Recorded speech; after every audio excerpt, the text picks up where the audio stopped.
My name is Joseph. I have two questions to ask. Why all the Muslims men are allowed to marry for 4 women? And the second one is, how can you prove that Jesus was not crucified? Brother, there's two questions. Brother, are you a Christian? I am. Brother, there's two questions. That why does Islam permit a man to have up to 4 wives? Why does Islam permit a man to have more than one wife? And second question, how can you prove that Jesus Christ, peace be upon him, was not crucified? That Quran is the only religious book on the face of the earth which says marry only one. You read the Bible, you read the Ramayana, you read the Mahabharata, you read the Veda. No religious book on the face of the earth says marry only one besides the Quran. If you read Ramayana, the Hindu scriptures, the father of Sri Ram, he had more than one wife. If you read Mahabharata, Sri Krishna, how many wives he had? 4, 10, 1,000, 10,000. He had 16,108 wives. So if Sri Krishna can have 16,108 wives, so why can't Muslims have maximum up to 4? If you read the Old Testament, it says that Solomon, peace be upon him, had 700 wives. Abraham, peace be upon him, had 3 wives. So Old Testament tells you can marry as many wives as you want. Same as the New Testament says that you should follow Old Testament. So in Hinduism, in Christianity, in Judaism, you can marry as many as you want. It is later on that the church put a restriction that Christians should marry only one. It is later on Rabbi Benjamin Yehuda passed a synod and say that Jews should marry only one. Otherwise, previously, they used to marry as many as they wished. It is the Indian Penal Code in India in 1954 that put a restriction and said under the Hindu Special Marriage Act, the Hindus should marry only one. But the scriptures put no restrictions. Let's analyze what does the Quran say. Quran says in Surah Nisa chapter 4 verse number 3, marry women of your choice in 2s, 3s or 4s, but if you can't do justice, marry only one. This statement, if you can't do justice, marry only one, is only given in the Quran and no other religious scriptures. Let us analyze why does Quran give permission for the Muslim men to marry more than one woman, maximum 4. The reason is that by nature, male and female are born in equal proportion. But if you ask any pediatrician, he will tell you, the doctor of the children, that the female child is stronger than the male child in fighting germs and diseases. So you have more deaths among the male children as compared to female children. So in pediatric age itself, the females are more than the males. As life goes on, there is death due to wars, due to alcoholism, due to drug addiction, due to accident. In all these cases, more men are dying as compared to females. So today in the world, there are more females as compared to males. In few countries, like India and China, the female population is less than the male population because of female feticide and female infanticide. In India, according to a BBC report, every day more than 1,000 fetuses are being aborted after they are identified as females. If you multiply this figure by 365, you get a total of more than 1 million fetuses are being aborted every year in India after they are identified that they are females. According to the Tamil Nadu government hospital report, out of 10 females born alive, 4 are put to death. If you stop this evil practice of female feticide and female infanticide in India, even in India, the female population will become more than the male population.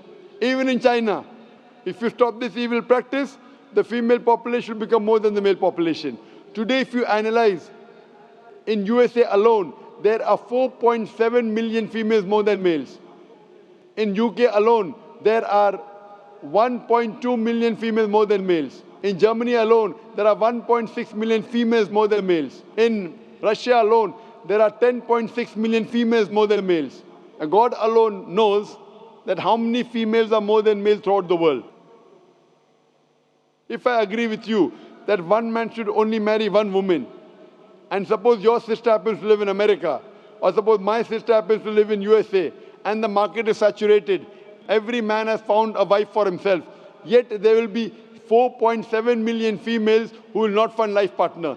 And if your sister happens to be one of them, or if my sister happens to be one of the 4.7 million females who have not found a life partner for themselves, the only option for them is that she either marries a man who already has a wife, or becomes public property?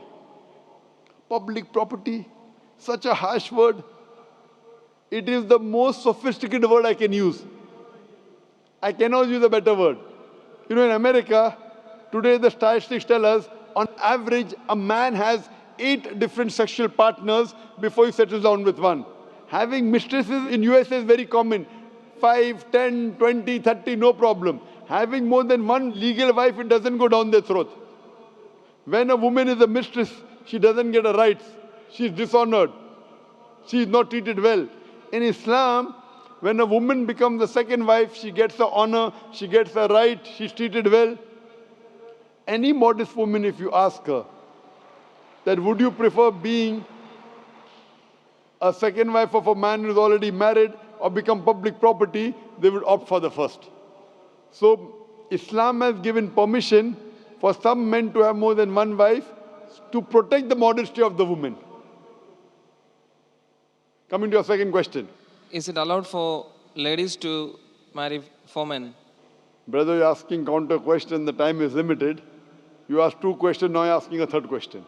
Are you convinced with the first answer? I'm convinced with the first one. MashaAllah, so you're convinced, okay. The brother asked that, is a woman allowed to have more than one husband? If you do that, this problem will be exaggerated more. I mean in Muslims, in Muslims. As it is, women are more than men. If women marry more than one husband, the problem will be exaggerated. Point number 1. Point number 2, if a man has more than one wife and if the child is born, you can easily identify who is the father, who is the mother. If a woman has more than one husband and if the child is born... But DNA is still allowed. Brother, let me finish the answer, na? You asked the question, was I interfering? Was I interrupting?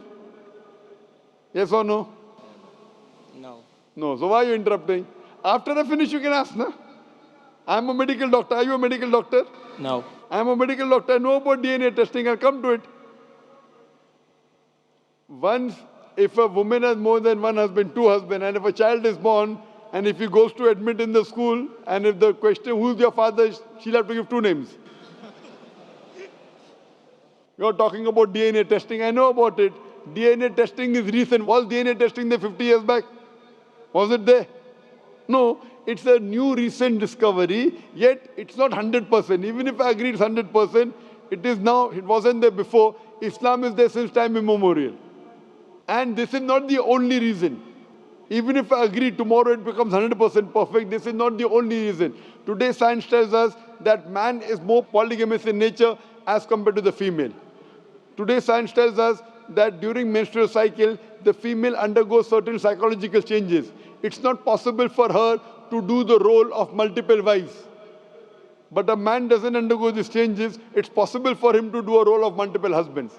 Today science tells us that if a man has multiple sexual partners and all are faithful, there is no problem. But if a female has multiple sexual partners and all are faithful, there are chances of sexually transmitted diseases to emerge.